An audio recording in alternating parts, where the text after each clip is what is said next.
আমলে সলেহ অর্থ আমরা বুঝি নেক আমল, অর্থাৎ আজকে থেকে এই কাজ করতে হবে, ওই কাজ করতে হবে, ওই কথা বলতে হবে, ওই জিনিস পড়তে হবে। যে নেক আমল মানে কি? আজকে থেকে 5 ওয়াক্ত নামাজ পড়তে হবে। বলেন 5 ওয়াক্ত নামাজ কি নেক আমল না? আমলে সলেহ না?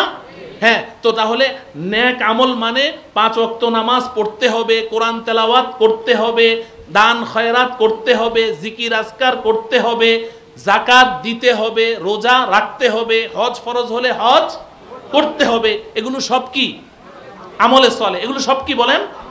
তাইলে করতে হবে, পড়তে হবে, ধরতে হবে, চলতে হবে, এগুলো সব আমলে সলেহ। কিন্তু আমার প্রিয় ভাই, এই কথাটা আমরা সবাই বুঝি যে আজকে থেকে এই কাজগুলো করতে হবে, ভালো কাজগুলো করতে হবে, এগুলো আমলে সলেহ। কিন্তু বিশ্বাস করেন, এগুলো হলো আমলে সলেহের অর্ধেক। এগুলো সব আমলে সলেহ, একমাত্র আমলে সলেহ না, এগুলো আমলে সলেহের অর্ধেক। আরেক অর্ধেকের কথা শয়তান আমাদেরকে চিন্তাও করতে দেয় না, ভাবতেও দেয় না। আর সেগুলো কি? নেক আমল। আমলে সলেহ মানে আজকে থেকে মিথ্যা কথা ছাড়তে হবে। আমলে সলেহ মানে কি? আজকে থেকে মিথ্যা কথা ছাড়তে হবে, মদ পান ছাড়তে হবে, জেনা ব্যভিচার ছাড়তে হবে, সুদ খাওয়া, ঘুষ খাওয়া, জুয়া খেলা, চুরি করা, ছিনতাই করা, চাঁদাবাজি করা, অন্যের সম্পদ অন্যায়ভাবে লুট করা, অন্যের সামনে কাউকে লাঞ্ছিত করা ছাড়তে হবে।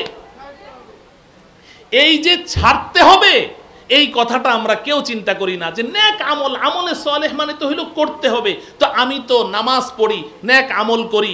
আমি তো রমজান মাসে রোজা রাখি, নেক আমল করি। আমি তো হাতে তসবিহ নিয়ে সারাদিন তসবিহ পড়ি, সুবহানাল্লাহ আলহামদুলিল্লাহ পড়ি। আমি তো নেক আমল, আমলে সলেহ করেই যাচ্ছি। অতএব আমি তো পাক্কা মুমিন। আমি তো 2 কাজ করছি, ঈমানও আছে, আমলে সলেহও করছি, দ্যাটস এনাফ। আমি তো এখন জান্নাতে চলেই যাব। এই কারণে সমাজের মধ্যে বহু মুসল্লি নামাজে আসে, মসজিদে দেখি একেবারেই সামনের কাতারে বসে, আবার জায়নামাজ বিছিয়ে রাখে। তার জায়নামাজে অন্য কারো দাঁড়ানো নিষেধ।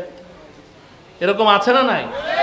জায়নামাজ বিছিয়ে রাখে। এইভাবে জায়নামাজ বিছিয়ে জায়গা দখল করে রাখা না জায়েজ।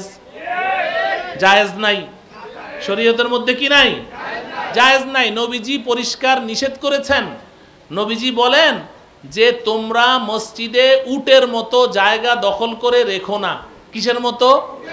কেন উটের মতো বলেছেন? উটের মতো বলেছেন এই জন্য, আরবে যারা উট লালন পালন করে, আমি তাদের সাথে কথা বলে জেনেছি যে নবীজি উটের সাথে কেন তুলনা করলেন, যে উটের মতো মসজিদে জায়গা দখল করে রেখো না। উটের একটা স্বভাব কি জানেন? উটের স্বভাব হলো, আপনি যদি একটা উট কিনে নিয়ে আসেন, এটাকে আপনি আস্তাবল, গরুর যেমন গোয়াল ঘর, গরু যেই ঘরে রাখি ওটাকে কি বলে? গোয়াল ঘর। আর উটের আস্তাবল, এই উট যেই ঘরে রাখে। আপনি উটটা কিনে আনলেন, প্রথম দিন ওর জন্য একটা ঘর বানিয়েছেন, উটটাকে ওই ঘরে দেন। দেওয়ার পরে প্রথম দিন ওই উটটা যেই জায়গায় বসবে, এরপরে যতদিন আপনার বাড়িতে থাকবে ও ওই জায়গায় বসবে, অন্য কোনো জায়গায় বসবে না। এটা উটের স্বভাব। তো নবীজি বলেছেন উটের মতো মসজিদে জায়গা দখল করে রেখো না।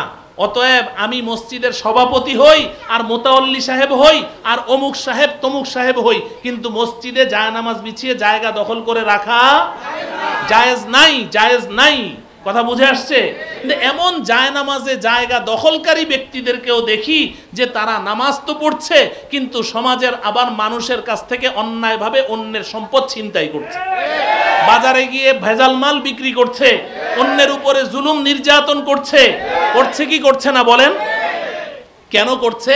তার ধারণা যে আমি তো 5 ওয়াক্ত নামাজি, পাক্কা নামাজি, দ্যাটস এনাফ, আমলে সলেহ করছি।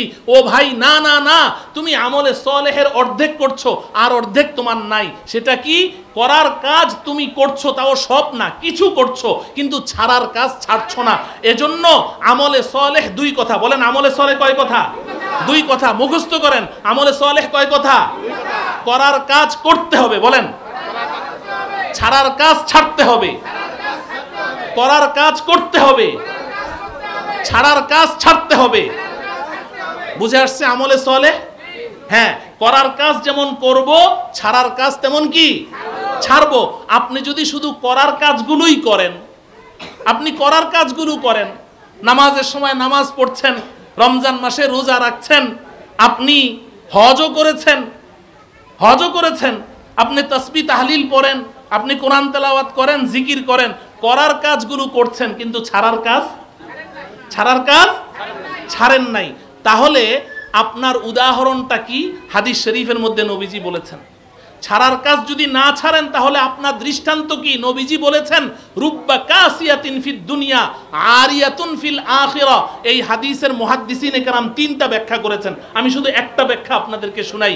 নবীজি বলেন যে এই দুনিয়াতে অনেক বস্ত্রাবৃত মহিলা, বস্ত্রাবৃত পুরুষ, কাপড় পরা, কাসিয়াতুন কাপড় পরা, পোশাক আশাক পরিহিত, আখিরাতে উলঙ্গ থাকবে। নাউজুবিল্লাহ বলেন। আখিরাতে কি থাকবে? উলঙ্গ থাকবে। এটার ব্যাখ্যা মুহাদ্দিসিনে কেরাম করেছেন যে পোশাক পরা মানে হচ্ছে দুনিয়াতে এমন অনেক মানুষ যারা প্রচুর পরিমাণ আমল করে, নেক আমল করে, ফরজ নামাজ 5 ওয়াক্ত তো পড়েই, আবার ইশরাকের নামাজ পড়ে, চাশতের নামাজ পড়ে, আওয়াবিনের নামাজ পড়ে, তাহাজ্জুদ পড়ে, সোমবারে রোজা রাখে, প্রতি বৃহস্পতিবারে রোজা রাখে, আইয়ামে বীজের রোজা রাখে, এমন আমল করছে, কিন্তু পরকালে গিয়ে দেখবে তার নেকির থলিটা খালি, কিচ্ছু নাই। নাউজুবিল্লাহ বলেন। জিজ্ঞাসা করবে রব্বুল আলামিন, আমি এত আমল করতাম, শুধু 5 ওয়াক্ত নামাজের মধ্যে আমার আমল ক্ষান্ত ছিল না, আমি 5 ওয়াক্ত নামাজের পাশাপাশি আমি তো চাশতের নামাজ পড়তাম, ইশরাকের নামাজ পড়তাম, আওয়াবিনের নামাজ পড়তাম, তাহাজ্জুদ পড়তাম, কোরআন তেলাওয়াত করতাম, দান খয়রাত করতাম, আমার এত নেক আমল, তারপরেও আমার নেকিগুলো গেল কোথায়? আল্লাহ পাককে প্রশ্ন করলে আল্লাহ রব্বুল আলামিন বলবেন, বান্দা, রে বান্দি, রে হতভাগা, রে হতভাগিনী, তুই তো করার কাজগুলো করতি, কিন্তু ছাড়ার কাজগুলো তুই ছাড়িস নাই। তোর একদিকে নেক আমল যেই গতিতে চলছে, পাশাপাশি বদ আমলগুলো ওই গতিতেই চলছে, যার কারণে তোর নেকিগুলোকে তোর ওই বদ আমল ক্ষয় করে ফেলেছে। নাউজুবিল্লাহ। এজন্য আমার প্রিয় ভাইয়েরা, আমলে সলেহ মানে আবারও বলেন করার কাজ, ছাড়ার কাজ। আমরা করার কাজ যেমন করব, ছাড়ার কাজ তেমন, এই দুই কথার নাম আমলে সলেহ। তো আল্লাহ পাক বলেছেন বান্দা 2 কাজ করো, একটা আমলে সলেহ আর একটা কি? ইমানের সাথে। এবার আল্লাহ পাকের 2 ওয়াদা, 1 মিনিটে বলছি, মেহমানরা চলে এসেছেন, ওনাদের কথা বলতে হবে, 1 মিনিটে বলছি। এবার আল্লাহ 2টা ওয়াদা করেছেন, তুমি যদি ইমানের সাথে, খাঁটি ইমানের সাথে, নির্ভেজাল ইমানের সাথে যদি তুমি আমলে সলেহ করতে পারো বান্দা, আমি আল্লাহ 2টা ওয়াদা করছি। 1 নম্বর ওয়াদা শুনে নাও, ও আমার প্রিয় যুবক ভাইয়েরা, খুব ভালো করে শুনো। যদি কোনো অন্যায় করো, সুখের জন্যে, শান্তির জন্যে, কেউ চুরি করছে শান্তির জন্যে, কেউ ছিনতাই করছে শান্তির জন্যে, অন্যায় করছে, মদ পান করছে, জুয়া খেলছে, সব কিছু করছে সে শান্তির জন্য, আল্লাহ বলছেন শান্তি কোথায়? শুনে নে বান্দা, আমার প্রথম ওয়াদা, তুই তো ঈমান এনেছিস, তুই তো এই আমলে সলেহ করেছিস পরকালের সুখ শান্তির জন্য, কিন্তু আমি আল্লাহ দুনিয়াতে তোকে ঠকাবো না। আমার 1 নম্বর ওয়াদা, তুই যদি খাঁটি ঈমানের সাথে আমলে সলেহ করতে পারিস, আমার 1 নম্বর ওয়াদা, ফালা নুহইয়ান্নাহু হায়াতান তাইয়্যিবা, আমি আল্লাহ ওয়াদা করছি, আমি আল্লাহ ওয়াদা খেলাফ করি না। আমার 1 নম্বর ওয়াদা শুনে রাখ, এই দুনিয়ার জীবনটা আমি তোকে সুখ শান্তি আর ইজ্জত সম্মান দিয়ে ভরপুর করে দেব। দুনিয়াতে আমি তোকে ঠকাবো না, সুখ শান্তি ইজ্জত সম্মান আমি আল্লাহ দিব। তাহলে সুখ শান্তি আর ইজ্জত সম্মান এটা গুনাহের মধ্যে আছে না আমলে সলেহের মধ্যে? আমলে সলেহের মধ্যে। গুনাহের মধ্যে সুখ নাই রে বাবা, গুনাহের মধ্যে কোনো সুখ নাই। যুবক, তুমি সাময়িক মনে হচ্ছে যে এটার মধ্যে আমি শান্তি পাচ্ছি, না, এটার মধ্যে কোনো শান্তি নাই, মোটেও শান্তি নাই। শান্তি হচ্ছে তুমি করে দেখো, তুমি ঈমানের সাথে আমলে সলেহ করে দেখো, কত শান্তি, কত সুখ, কত ইজ্জত, কত সম্মান, সুখ তুমি ঘর থেকে ঠেলে বের করতে পারবে না। আর 2 নম্বর ওয়াদা, ওয়ালা নাজজিয়ান্নাহুম আজরাহুম বিআহসানি মা কানু ইয়ামালুন। 2 নম্বর ওয়াদা, বান্দা তুই দুনিয়াতে ঈমানের সাথে আমলে সলেহ করে যেই প্রতিদান, যেই আজর ও সওয়াবের তুই মালিক হয়েছিস, তুই হাসরের ময়দানে আমার সামনে আয়, আমি আল্লাহ তোর ওই নেকিগুলো, ওই প্রতিদানগুলোকে আমি বাড়াতে বাড়াতে বাড়াতে বাড়াতে কোটি কোটি গুণ বৃদ্ধি করে তারপরে তোর হাতে তুলে দেব। আল্লাহ রব্বুল আলামিন আমাদেরকে এই কথাগুলোর উপর আমল করে আমাদের আসল বাড়ি, প্রশ্ন কয়টা ছিল? 3টা। ছিলাম কোথায়? বলেন, ছিলাম কোথায়? যাব কোথায়? ইনশাআল্লাহ বলেন। কেন এলাম? জান্নাতের প্রস্তুতি গ্রহণ করার জন্য। জান্নাতের প্রস্তুতি কয় কাজের মধ্যে? কি কি?